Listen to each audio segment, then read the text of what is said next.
This book is about the humans' right to reproduce in an overpopulated world, and the virtue humankind has in dying.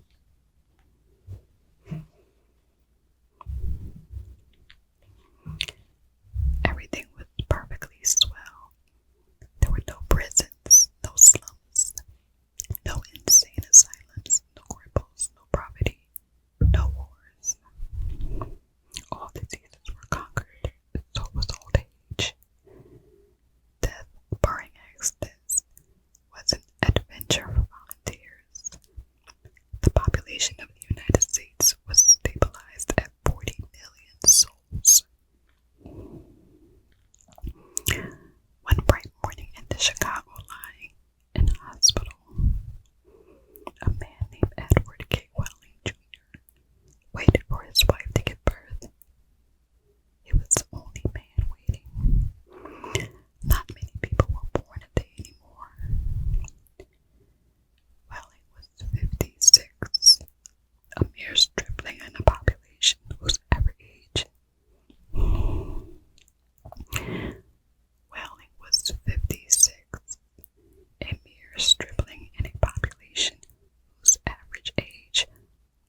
was the telephone number of an institution whose fancy posts of grits included Automat, Birdland, Canary, Catbox, The Louser, Easy Go, Goodbye Mother, Happy Hooligan, Kiss Me Quick, Lucky Pierre, Sheep Dip, Worry Blender, Weep No More, and Why Worry? To be or not to be was the telephone number of the municipal gas chambers of the Federal Bureau of Termination. The painter thumped his nose at the orderly. When I decide it's time to go, he said, it won't be at the Sheep Dip. A do-it-yourself, said the orderly. Messy business, Grandpa. Why don't you have a little consideration for the people who have to clean up after you? The painter expressed with an obscenity his lack of concern for the tribulations of his survivors. The world could do with a good deal more mess, if you ask me, he said. The orderly laughed and moved on.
He saluted her and moved toward the door that led to the delivery rooms.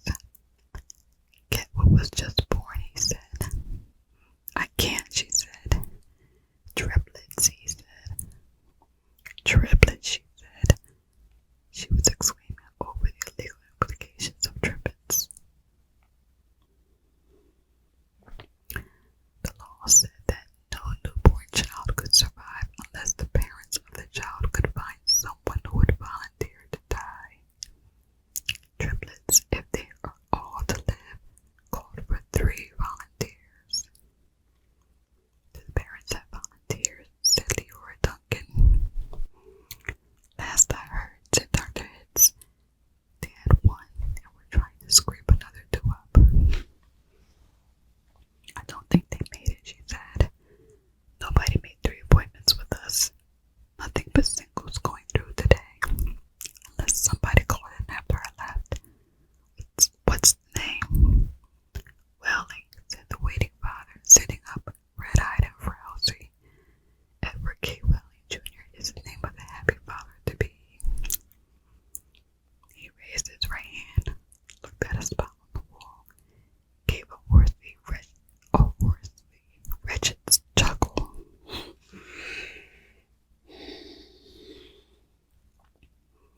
He raised his right hand, looked at a spot on the wall, gave a hoarsely wretched chuckle. Present, he said. Oh, Mr. Welling, said Dr. Hitz, I didn't see you. The invisible man, said Welling. They just told me that your triplets have been born, said Dr. Hitz. They're all fine, and so was the mother. I'm on my way in to see them now. Hooray, said Welling emptily. You don't sound very happy, said Dr. Hitz. What man in my shoes wouldn't be happy, said Welling. He gestured with his hand to symbolize carefree simplicity.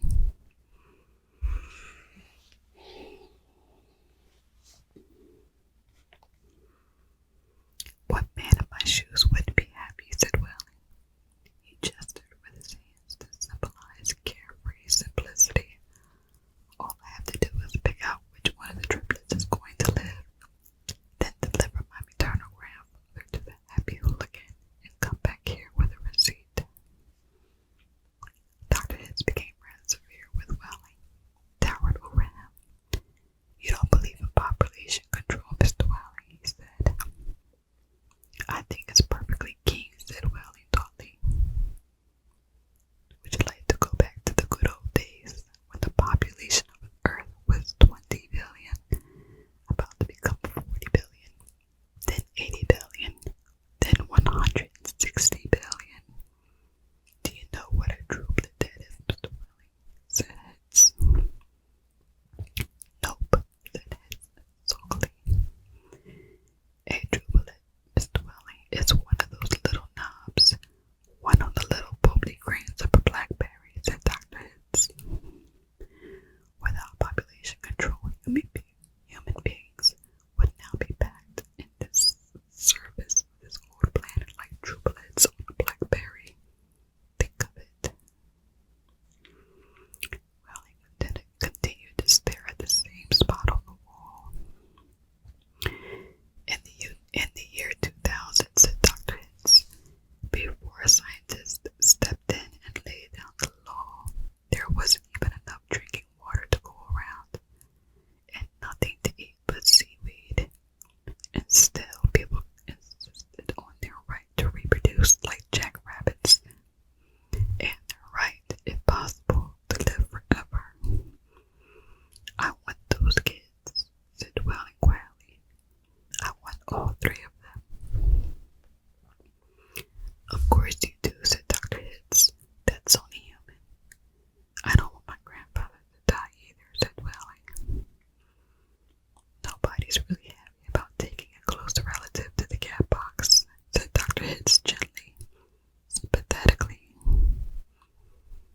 I wish people wouldn't call it that, said Leora Duncan. What? Said Dr. Hitz. I wish people wouldn't call it the cat box and things like that, she said. It gives people the wrong impression.